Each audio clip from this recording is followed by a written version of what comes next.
Ó, gente, as caldeiras, né, enquanto vai abrindo o slide, deixa já explicar, né, assim, as caldeiras são geradores de vapor, tá? E apesar delas serem equipamentos que estão sob pressão interna, elas não são tratadas como vaso sob pressão, tá? Que é a mesma norma que coloca aqui, o vaso sob pressão, tá? Mas eu posso ter como elementos auxiliares da caldeira alguns vasos sob pressão, por exemplo, lá um trocador de calor, eu vá roubar calor do vapor que a caldeira gerou, um reservatório de água quente, que pode estar sob pressão também, tá? Então, a gente pode aí separar assim. A norma também fala das tubulações, tá? Não de todas as tubulações, o começo da norma ali coloca algumas aplicações, né? Mas, eita, não carregou, caiu o PowerPoint. E fala também dos reservatórios, entre eles aí o reservatório de combustível. Pronto, gente, então, primeiro slide aí, né, as caldeiras, a gente tem essa primeira parte que fala da caldeira e uma outra parte que vai falar dos outros sistemas lá, dos vasos sob pressão e outros sistemas aí. Tá? Então, o uso do vapor é muito antigo, já na Grécia Antiga se tinha uma máquina a vapor, mas ela era só um protótipo, assim, uma esfera que se enchia de água e ela tinha dois tubinhos e um eixo, assim, então quando se aquecia ali com uma vela, os tubinhos sopravam vapor para fora e essa esfera girava, né? Então, o primeiro protótipo aí de máquina a vapor, né? E demorou um pouco aí, mas no final aí da século XVIII, século XVII, a gente começou já a desenvolver motores mesmo a vapor. Então, como seria isso? Eu tenho uma caldeira, e nesse caso aí da locomotiva, eu tenho as duas coisas na mesma máquina, aí, né? A caldeira e o motor. Né? Nesse caso aí é um motor de pistão, então a gente chama de motor de combustão externa, tá? Porque a combustão não se dá no fluido de expansão, tá?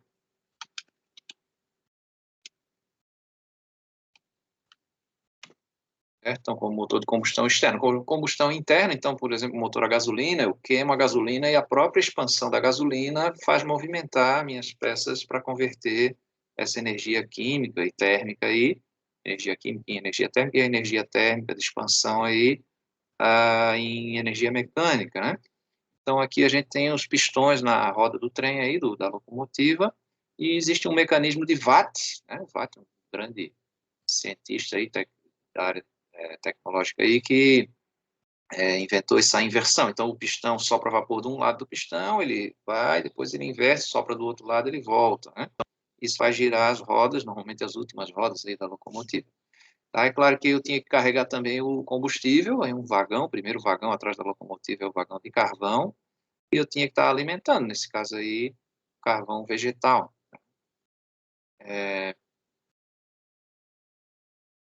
Se usou também para navios de transporte, navios de guerra, também na Guerra Civil Americana tinha alguns navios movidos a vapor, navios com canhões, assim, e esse aqui é bem famoso, aqueles navios, essa roda lateral aqui dos navios marítimos, né, esse aqui também é os navios cassino lá do Mississippi, né, do Mississippi, e chegou nesse ponto tecnológico aqui do vapor ainda, começo do século XX ali, o Titanic, né? Então, queima o vapor. Só que aqui não é uma roda de paz, tá? É um motor de pistões e eu vou soprando vapor nesses pistões e esses pistões vão girar um eixo que está conectado aí num hélice, tá? No hélice, para quem não sabe, hélice é uma palavra masculina, tá? E aí tem a propulsão do navio. Existe até uma especulação, né, do afundamento aqui do Titanic, de que ele partiu já do porto com um incêndio na carga de carvão. Então, a maneira de apagar esse incêndio é você consumir esse carvão, jogar ele para dentro da fornalha, né? Só que isso explicaria por que ele estava navegando na velocidade máxima, né? E só que esse incêndio acabou enfraquecendo ali a lateral do navio, onde tinha esse depósito de carvão. Né? E aí, quando colidiu lá com o iceberg, lá facilitou a ruptura, né, dessa parte lateral do casco e rompeu justamente abaixo da linha d'água, né? Entrou água em vários compartimentos.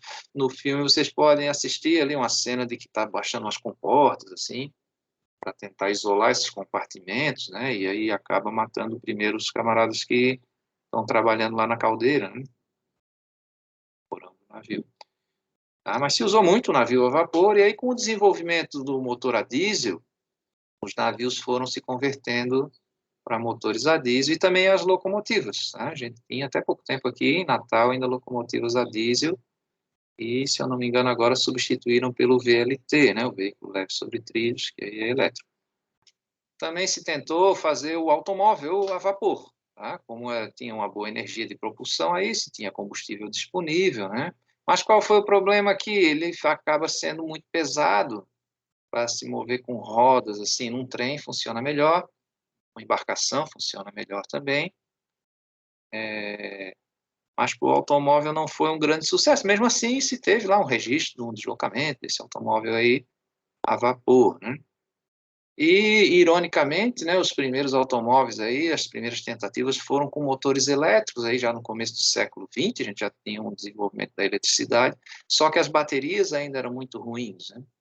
E aí se começou a trabalhar o motor de combustão interna, primeiro aí com solvente lá, que se vendia até em farmácia, né? Tem uma história lá do Benz, né? Do Benz, que tinha que é o Mercedes-Benz, né? A mulher do Benz chamava-se Mercedes, e ela fez um golpe de marketing lá e pegou o carro dele lá e conseguiu andar 200 quilômetros com o carro, publicou no jornal e tal, e ela tinha que parar numa farmácia para comprar esse combustível para botar no automóvel.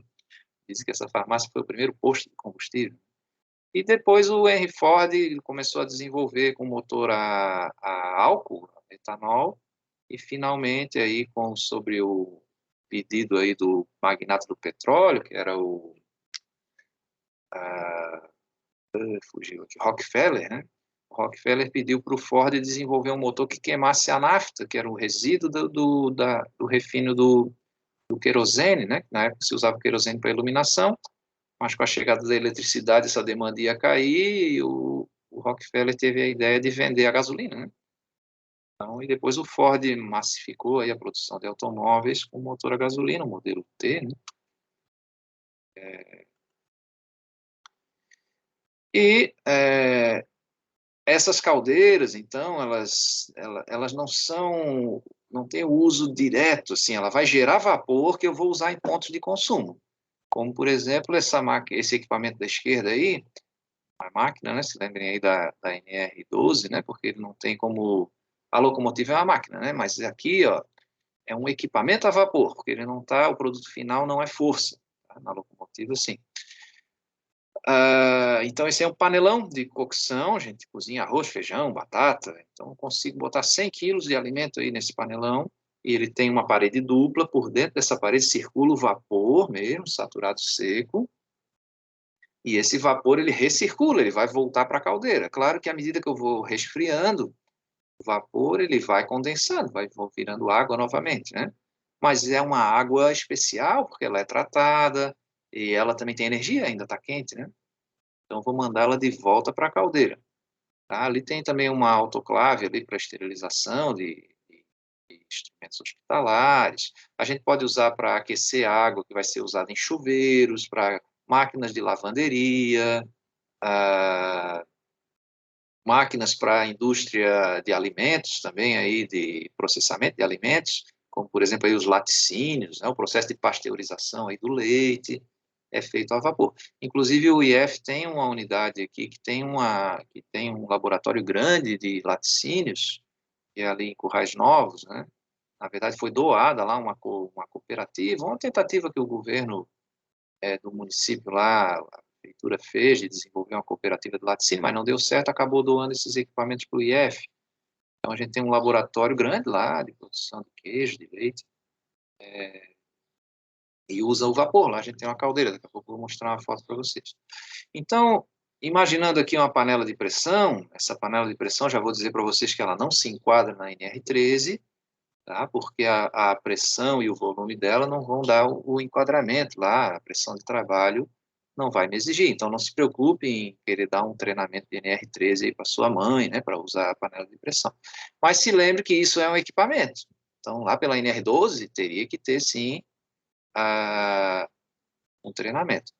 Aqui a Nayara está dizendo que não está passando o slide, né? Alguém está vendo aí essa panela de pressão? Eu estou vendo. Pronto. Está sendo gravada Aqui também. também está aparecendo a panela de pressão. Beleza. Chegou agora para ti, Nayara? Então tá, eu vou tentar desligar no coisa, porque aparece em um dos aparelhos que eu estou tentando assistir a aula, mas no outro não. Eu vou sair e depois eu entro, tá? Joia, joia. Pode ser a conexão aí, né? Então, veja só como funciona aqui. Por que que eu botei essa panela de pressão? Você já deve ter observado que uma panela de pressão cozinha mais rápido, né? Principalmente alimentos mais difíceis de ser cozidos aí, como feijão, alguma carne mais dura aí, que a gente faz carne de panela, né? Tem cara daquela almoço da avó, né? Minha mãe fazia uma carne de panela com batatas, cara, boa, né? Então, por que que ela cozinha mais? Porque a água, ela entra em ebulição, ela ferve a 100 graus Celsius, mas se eu tiver com uma atmosfera, se eu aumentar essa pressão, essa temperatura também vai aumentar. Essa temperatura de ebulição, da mudança aí de fase do líquido para o vapor, tá? É claro que o objetivo da panela de pressão não é gerar o vapor, tá? Mas eu gerando o vapor ali, com a temperatura, eu consigo aumentar essa pressão interna, né? E eu tenho que ter um controle aqui, porque se essa pressão aumentar indefinidamente, vai explodir minha panela, não quero isso, né? Por isso tem a válvulazinha de descompressão, e abaixo ali do cabo da tampa, vocês vão ver que tem uma outra válvula, caso entupa essa daí, ela rompe aquela outra válvula para evitar uma sobrepressão. Também a gente não pode encher a panela até em cima, porque aí vai facilitar a entrada de alimento na válvula, e aí eu posso ter esse problema aí de explodir a minha panela, né? Então, como é que se explica isso? A gente vai usar a lei dos gases ideais, né? Água não é gás, mas quando eu transformo a água em vapor, ela se comporta como um gás, tá? Então, a lei de Boyle, aqui, que é essa equação dos gases ideais aí, ela diz o seguinte, ó, pressão vezes volume é igual a massa vezes a constante dos gases ideais vezes a temperatura, tá? Então, olha só aqui, para eu manter essa igualdade, se eu mantenho a massa e mantenho a constante, que vai ser constante, né, a constante R, eu aumentando a temperatura, eu tenho que, para manter a igualdade, aumentar a pressão ou o volume do outro lado, né? No caso da panela de pressão, como o volume não vai aumentar, se eu aumentar a temperatura, aumento a pressão, tá? E como é que estou aumentando essa temperatura? Estou aumentando, fornecendo calor ali através de uma chama, né? E com esse aumento da pressão, a temperatura de ebulição também vai aumentar. Então, a tendência é a água começar a vaporizar a 105, 110 graus Celsius, em vez de 100, que seria na pressão atmosférica. Por isso que eu acabo cozinhando o meu alimento com mais rapidez aí, porque está numa temperatura maior, tá? Se eu permitir que esse volume se expanda, aí a pressão não vai aumentar. Eu aumento a temperatura, mas a pressão não vai aumentar. Imagine que eu tenho um cilindro que a tampa, que a parte de cima do cilindro consiga se deslocar. Então, vou aumentando a temperatura, ele vai aumentando também o volume. Aí a pressão vai ficando constante, né? Tá? Numa caldeira, gente, o que a gente quer não é cozinhar nada dentro da caldeira, né? Numa panela de pressão. Eu quero gerar o vapor. E o vapor que a gente chama saturado seco, numa pressão e numa temperatura que ele se comporte como gás. Tá? Então, a gente vai ter aí a temperatura bem alta, a pressão mais alta também. E a gente lança isso por uma tubulação até o ponto de consumo, onde eu vou transformar essa energia térmica, ou roubar esse calor, por exemplo, para aquecer a água. Eu vou roubar esse calor, por exemplo, para girar uma turbina. O eixo dessa turbina eu botar ali um gerador elétrico, uma coisa assim. Tá? Então, claro que nessa conversão ele vai perder temperatura e vai começar a condensar. Pelo caminho ele também começa a condensar, né? Então veja que eu tenho um problema aqui, eu tenho um sistema sob alta pressão, sob alta temperatura, e essas coisas podem explodir. A tubulação também pode romper, o meu ponto de consumo também pode romper. Então, no caso, um panelão desse de cocção, meu equipamento de consumo lá é um vaso sob pressão, mas ele está se utilizando de vapor gerado numa caldeira. Tá? Então, as caldeiras mais simples são as elétricas, tá? Mas como a eletricidade é muito cara para eu obter energia térmica, a gente usa ela para pequenos volumes ou para iniciar o processo para depois entrar com uma caldeira de combustão, tá? Então, eu posso usar... Se eu quero só aquecer água, aí não vai ser uma caldeira, tá? Por exemplo, a gente chama de boiler, né? Um aquecedor elétrico. Se usa aí para calefação, por exemplo, lá nos hotéis, vocês foram lá visitar Gramado, lá, vão ver lá que tem um aquecedor a água, né? Então, se eu aqueço água e circulo por um aparelho que tem aletas, assim, no meu quarto, para aquecer o meu quarto, né? Posso aquecer água de chuveiro também. Então, isso não é uma caldeira, é um boiler, né? Essa caldeira que a gente está vendo aqui, ela gera o vapor mesmo, que eu vou mandar para uma tubulação, tá? Então, para eu gerar eletricidade aqui, para daí mandar para uma tubulação e ter perda, é mais fácil eu ter um chuveiro elétrico, né? Mais barato eu ter um chuveiro elétrico. Ou poderia ter um chuveiro, uma água aquecida a gás, né? Então, que é mais barato, né? Então, só botei esse boneco aí para vocês verem a proporção de tamanho da bichinha aqui, não é muito grande, tá? Essa daqui, caldeira flamo-tubular, é a mais comum, né? Porque a gente tem mais equipamentos aqui no Brasil, que ela atende aí uma grande gama aí da nossa indústria, tá? Então, mais ou menos a proporção de tamanho é essa dali, tá? O homenzinho ali, e um grande cilindro, que já é o depósito de água da caldeira, e chama flamo tubular porque o fogo passa por dentro dos tubos. É conhecida como tubo de fogo. Então, eu acendo aqui o fogo, aqui no queimador, perto do homenzinho ali, e ele vai sair pela chaminé. Dependendo do porte da caldeira, que tem uma vista em corte, uma perspectiva com corte, esse fogo vai retornar. Então, ele vai até o fundo por uma entrada principal, um duto mais diâmetro maior, e lá no fundo tem uma câmara que faz ele voltar por tubos menores, e aí vai sair aqui na chaminé. Ah, não sei se deve passar o mouse aqui, mas não permite passar o mouse. Deixa eu ver se permite. Estão vendo o mouse aqui na chaminé? Não apareceu não, né? Pronto, então ao redor desses tubos aqui eu tenho água, né? Aqui na frente não, que é onde eu tenho fogo, mas aqui no meio tenho água. Estão me ouvindo? Sim, sim. Estão vendo esse slide agora aí com a fornalha? Essa aqui é o mesmo princípio, Sim. mas é uma caldeira, aquela ali era uma caldeira a óleo, né? Ou a gás. Se usa muito o gás metano, que é o gás natural aí.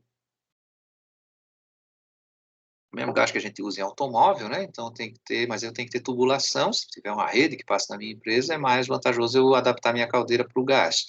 Mas se usa também o óleo BPF, óleo de baixo ponto de fulgor. Um óleo um pouco mais espesso, assim, que o óleo diesel, é bem mais barato que o diesel, né?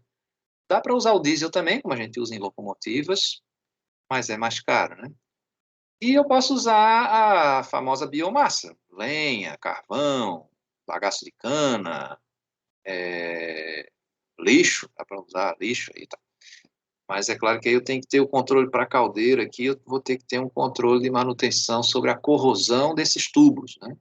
Usar lixo para caldeira, a gente até usa para alguns processos de aquecimento aí, na incineração, né? Mas para caldeira tem que ter um cuidado maior. E aqui, como é biomassa aqui, deixa eu voltar. Vou ter que abrir a porta da fornalha para jogar ali, aí o camarada aqui tem que estar com um EPI para temperatura, né? Inclusive a máscara com um filtro para ultravioleta, para infravermelho. Esse slide desse cara bonito aí é o professor Ricardo, que está na caldeira lá de Currais Novos. Tá? Essa é uma caldeira pequena, só para o nosso laticínio lá. Aqui atrás, ó, esse reservatório aqui é a água tratada e ela é a gás, tá? Então a gente tem uns cilindros lá, usa gás de cozinha, butano propano, tá? Tem umas garrafas lá de 45 quilos, fora aqui tem uma casinha de gás, e o alimento aqui. Aqui eu abri o tubo, ela não está funcionando. Essa é a placa de identificação, a gente vai falar mais na frente. E aqui é o queimador, então a entrada de ar e a entrada do gás, eu vou acender o queimador. Eu abri aqui, ela não estava em funcionamento. Essa caldeira também, como a gente não tem fluxo contínuo lá, a gente só vai estar ligando ela naquele momento que tem um lote para fabricar lá de queijo, né, ou para pasteurizar ali o leite, né? Então funciona assim, o queimador lança o fogo por esses tubos aqui, lá dentro, né, por fora desses tubos eu tenho água. E nesse caso, com uma caldeira pequena, ele só vai e não volta, né? A caldeira maior, ela tem um tubo maior que vai por esse tubo maior e volta pelos pequenos.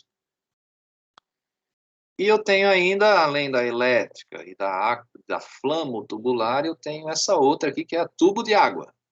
Água tubular, tá? Essa caldeira, ela tem que ser maior, ela tem um super evaporador ali, e ela é usada para sistemas bem maiores, normalmente aí nas termoelétricas, tá?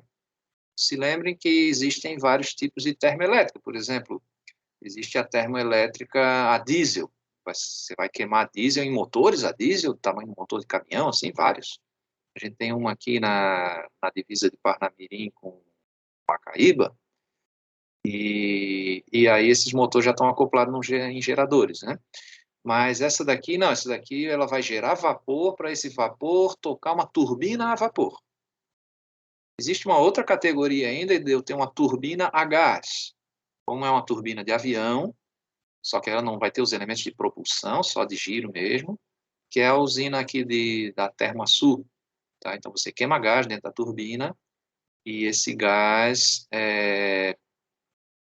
vai girar já o gerador. Tá? E a saída dessa queima de gases a gente usa para gerar vapor, não para tocar a turbina, mas para injetar nos poços de petróleo. E nesse caso aqui da usina de Termoaçu. Lá em Santa Catarina, aí é uma dessa daqui, com a caldeira aquatubular, que daí eu gero o vapor e uso o vapor para girar turbinas a vapor. Usina de Jorge Lacerda, lá em Santa Catarina, a gente usa o carvão mineral para gerar o vapor saturado seco e tocar a turbina. E outros aí, tem um amigo que trabalhou na estação de tratamento de água de uma usina termoelétrica lá no Rio Grande do Sul, e depois ele foi promovido, aí foi transferido para uma usina hidrelétrica da mesma empresa lá em Minasul, lá perto de Goiás. Ó, essa daqui então é de tubo de água. A água circula por dentro do tubo e a gente trabalha aqui com uma fornalha de carvão, de biomassa, de gás, e passa aqui por fora do evaporador e aqui eu obtenho o vapor. Instalação bem maior, né, que tem uma noção do tamanho aí, essa água tubular, tamanho de um prédio, gigante aí. E esse vídeo eu mandei para vocês no WhatsApp, para vocês entenderem, ela mostra umas imagens internas da caldeira do vapor se gerando, sendo gerado, né? Então, como funciona isso? Eu vou ter mais ou menos 2/3 da caldeira cheia de água, líquida, sob pressão, mas eu tenho uma transição e na parte de cima eu vou ter o vapor. Aí esse vapor que eu vou capturar para jogar para a minha tubulação. É claro que como essa pressão é muito grande e eu precisando repor essa água ali dentro, eu vou repor pouca água, tá? Porque a água de consumo ela vai retornar, né? O vapor de consumo que vira água, ela vai retornar para cá, porque é uma água tratada e vem quente, né? Então, vou aproveitar para economizar energia. Mas posso ter perdas por vazamento, né? Então, vou ter que estar repondo essa água. Então, para repor, eu tenho ali um sensor de nível de água e esse sensor vai me ligar uma bomba que vai injetar água sob alta pressão. A pressão tem que ser maior do que a que tem aí dentro, né? Então, uma bomba violenta ali, de vários estágios, para bombear essa água para dentro. Eu não posso injetar o vapor de novo, porque esse tipo de bomba não bombeia vapor, né? Então, eu acabo tendo que condensar aquele vapor de retorno, uso uns condensadores para transformar ele em água e poder bombear essa água para dentro da caldeira aí, tá? E aí segue lá o uso de vapor nos pontos de consumo, tá? A norma antiga, a NR13, classificava em 3 tipos de caldeira, tá? Essa norma atual, e nós vamos usar a atual, claro, classifica em 2 tipos, tipo A, categoria B. A categoria A, como vocês devem estar conseguindo ler aí, 1960 quilopascal, né? Acima de 1960 quilopascal, que isso é mais ou menos 20 atmosferas aí, tá? 100 quilopascal é 1 atmosfera, tá? Então, você dividindo por 100 aí, vai ter 19,8 e quase 20 atmosferas.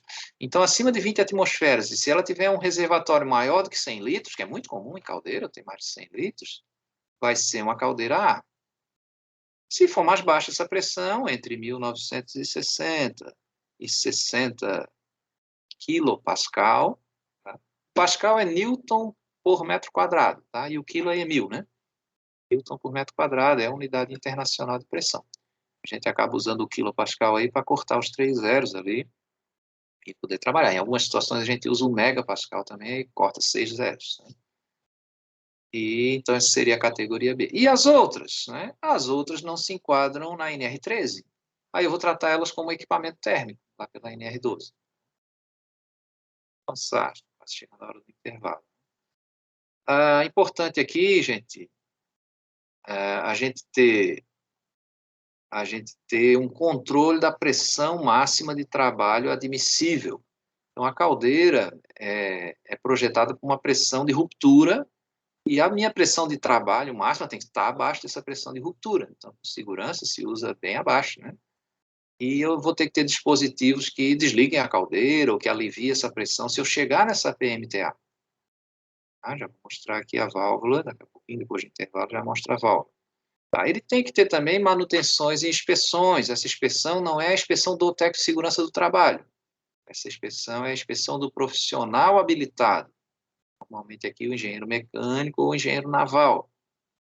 Por que o engenheiro naval entende de caldeira? Se lembre que os primeiros navios autopropelidos aí eram a vapor, né? Então, o engenheiro naval estuda muito isso. E eu ainda uso caldeira para outros, não na propulsão, mas para vários outros sistemas do meu navio. Tá? O engenheiro naval também trabalha com isso aí. Esse dispositivo de segurança envolve a detecção de gás, o corte de gás, o corte do combustível, o gás líquido, o combustível líquido, o gasoso aí. Envolvem também alarmes, e vão estar me controlando para evitar essa sobrepressão. E a água da caldeira não é uma água qualquer, não é essa água que eu estou bebendo aqui, ó, da Caerne, que ela tem cloro, né? Ela pode ter, fica transparente o copo aqui, ela tem também minerais aí, então tem que usar aqui uma água chamada água Desmin, e ela tem que ser também isenta de cloro, porque os minerais podem entupir o meu tubo, minha tubulação, meus tubos da caldeira, e isso aí pode causar explosão, ruptura aí, interna, explosão da caldeira, e o cloro é corrosivo, né? Então é feito um tratamento dessa água, a gente recebe a água da concessionária, aplica uns produtos químicos ali para tratar ela, e se tem esse controle, normalmente tem um profissional de química envolvido nesse processo para garantir o controle dessa água. Tá? E por isso que a gente sempre usa também a água de retorno, porque ela já é tratada e ela é quente, né? Então forma-se aí um circuito fechado. A maioria dos equipamentos, né? Alguns não vão permitir isso, mas a maioria permite. Os equipamentos de consumo. Essa daqui é a válvula de segurança contra explosão. Vou mostrar ela aqui e a gente já faz o intervalinho. Ela tem uma mola, essa mola a gente vai calibrar, o profissional legalmente habilitado ali vai com a sua equipe calibrar. Nesse caso é uma caldeira de alta pressão aí, 100 atmosferas. E a gente calibra essa mola para ela abrir na pressão máxima de trabalho admissível. E eu vou ter ainda mais uma outra mola, caso essa daí falhe, que vá abrir para jogar fora a pressão mesmo. E junto, quando essa válvula abre, eu também tenho um pressostato regulado na pressão de trabalho ali, que corta o combustível. Tá? Além disso, eu tenho que também, quando dá falha na chama, eu tenho que também cortar o combustível, porque senão eu vou ter acúmulo de combustível, posso ter uma explosão ali no queimador. São 2 dispositivos aqui, de sobrepressão e de controle de retrocesso de chama e de combustível em excesso. Ok, gente, vamos fazer um intervalo. Vocês estão conseguindo acompanhar aí? Está rodando para todo mundo aí o slide no Teams? Como é que está aí para vocês? Sim, professor. Ou querem tentar? Alguém está com muita dificuldade, que a gente pode tentar no Zoom também. Vai ter alguma dificuldade também, mas talvez seja mais leve. O meu não está rodando. Está rodando para todo mundo?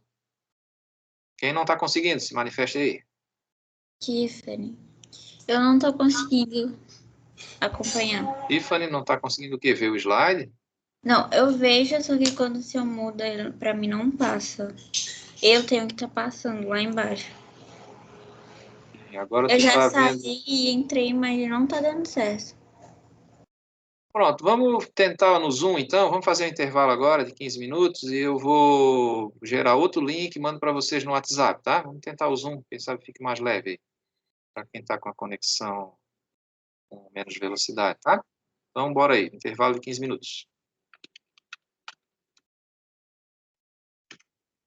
Vai, até já. Cara.